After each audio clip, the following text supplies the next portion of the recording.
Welcome class 7.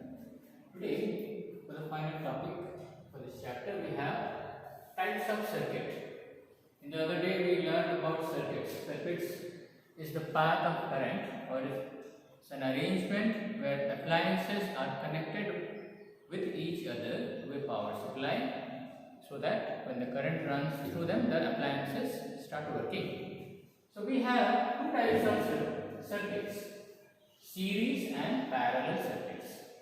So first we will discuss about series circuits.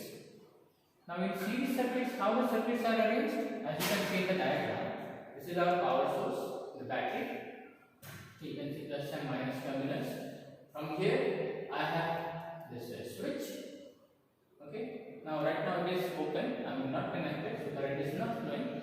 When this particular line is touching this terminal, then the current starts flowing.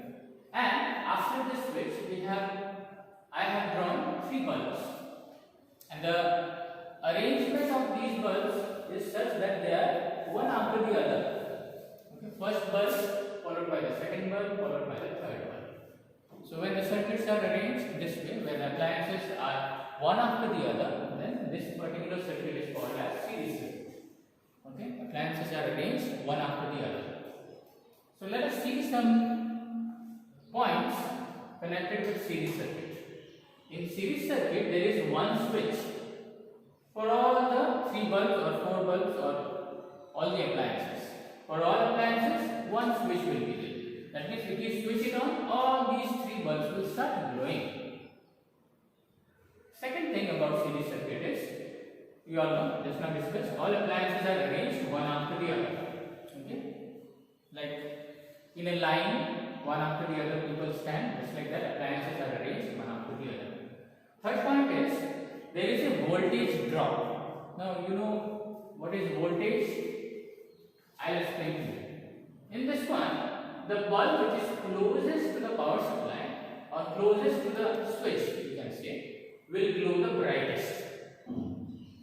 The second bulb will glow little less in brightness, and the third bulb will be the least bright. It will glow with the minimum brightness. The first bulb will glow with maximum brightness, second bulb with the minimum brightness, and third bulb with the minimum brightness, and the second, which is in the middle, will be not so much and not so less. Somewhere in the middle, the voltage. Okay, the brightness with which it glows. That is, you can say, voltage. So there is voltage drop. So this total voltage that this circuit has will be the sum of the voltages of the three appliances. So that's why I have written over here. Total voltage equals to V1 plus V2 plus V3. V1 is for bulb 1, V2 the voltage is for bulb 2, V3 is for bulb 3. Okay.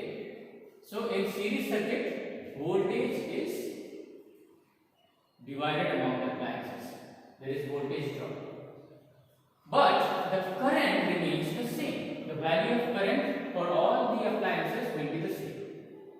This thing you have to keep in mind for series circuit. And the last one is for a series circuit. If one appliance is damaged, suppose bulb 2 is damaged, it gets fused, then bulb 1 and bulb 3 also will be not working, because current has to pass through all of them in order to complete the circuit.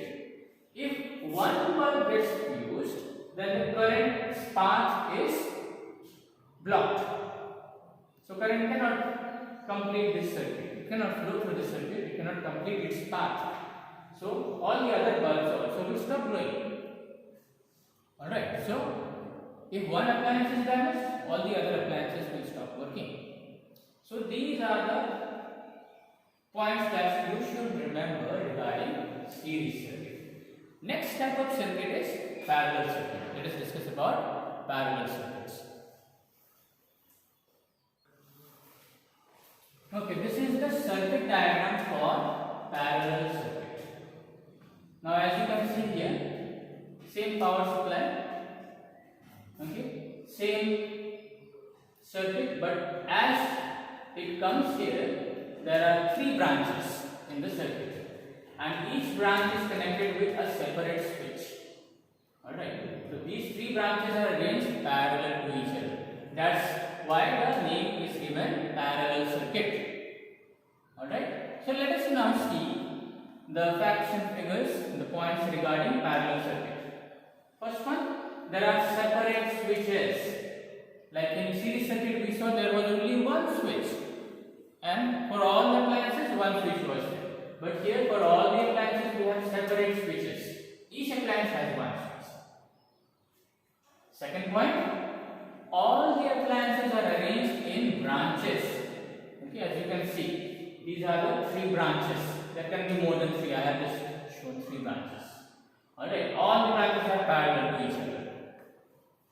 Third point, in series circuit we had seen that there was a voltage drop from one appliance to another appliance. Here there is no voltage drop. No appliance works at lesser voltage than the other. All the 3 appliances here will have same voltage. In other words, the total voltage is divided equally among the 3 appliances. So here the voltage for each appliance will be the same, but the current is divided over here. Okay, the current is divided over here among the appliances. So total current over here will be current for the first appliance, current for the second appliance, current for the third appliance. Alright, so total current is divided. Fourth point, over here, like in series circuit we have seen if one appliance is damaged, all the other appliances stop working. Here there is no such thing. If one appliance or one bulb over here gets fused, suppose this bulb gets fused, it will have no effect on this bulbs. They will continue to glow. They will continue to work. Okay? Because here the current's path you have separated, branched it. So current entering each branch has no effect on the currents entering the other 2 branches. So if over here the path of current is stopped, like when it gets fused, path of current for this particular circuit, this particular branch is blocked. For the other 2 branches, the current is still going in. So there is no blockage of current for the others if one appliance gets blocked. So they will keep on working. If one appliance is damaged, others will keep on working. But in series circuit we have seen if one appliance is damaged, all the other appliances they will not work. Alright.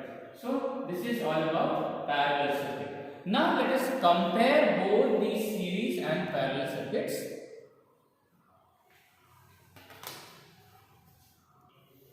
Okay, here I have side by side kept the 2 circuits. Now you can compare. In series circuits, the appliances are arranged one after the other. There is no branching. Okay, in one path only you have all the appliances arranged. That is in series circuit. Whereas in parallel circuit, you have branches. Okay, you have different branches through which current enters. In series circuit, there is only one path or one way through which the current can enter. And in that way only all the appliances are arranged. But in parallel circuit you have different paths for current to enter. And each branch has a separate switch in parallel circuit. Whereas in series circuit, there is no such branch. All the appliances have one switch. Then third we discussed about is voltage drop that happens in series circuit. In parallel circuit there is no voltage drop. All the branches they work at a same voltage. The total voltage is divided, but there is no branch operating at a lesser voltage or at a greater voltage. All the branches have the same voltage. Okay, in series circuit the voltage drop is there. Parallel circuit there is no voltage drop. In series circuit the current remains same, whereas in parallel circuit current is divided among the appliances. Okay, last point is, in series circuit if one appliance is damaged, all the appliances stop working, whereas in parallel circuit if one appliance is damaged, it has no effect on the other appliances. They still keep on working. So that's about it.